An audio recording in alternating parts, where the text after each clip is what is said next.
অতি শীঘ্রই দেখবেন সমন্বয়করা এই দেশ থেকে পালিয়ে যাবে। কথাটি যদি বিশ্বাস না হয় তাহলে আপনারা আমার কথাটি মিলিয়ে নিয়েন। তারা ইতিমধ্যে তাদের যে ঘোষণাপত্র সেটি কিন্তু তারা পায়নি, আর তারা সেটি পাবেও না। না পাওয়ার পিছনে অনেক রাজনৈতিক কারণ রয়েছে। কারণ আমরা যে অভ্যুত্থানের কথা বলি, প্রকৃত অর্থে সেই অভ্যুত্থান হয়নি। ইতিমধ্যে এই আন্দোলন বিক্রি হয়ে গেছে।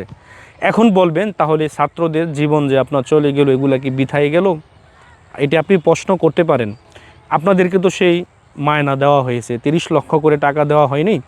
এটা তো একটি ডিজাইন ছিল মাত্র, যে যত লাশ পড়বে তত 30 লক্ষ করে টাকার সংখ্যা বাড়বে। 100 হইলে 100, 200 হইলে 200, 500 হইলে 500। তাদেরকে 30 লাখ করে টাকা দিলে তো মানুষ এখন টাকার যে পাগল, মানে আপনার সন্তানের মায়ও কিন্তু মানুষ ভুলে যায় শুধু টাকা পেয়ে। তাদের ডিজাইনের অংশ হিসাবেই কিন্তু এগুলো হয়েছিল, যা কিছুদিন পর আপনারা দেখতে পাবেন, এবং কি সেটি সত্য কিন্তু উন্মোচিত হবে অল্প কিছুদিন পরে।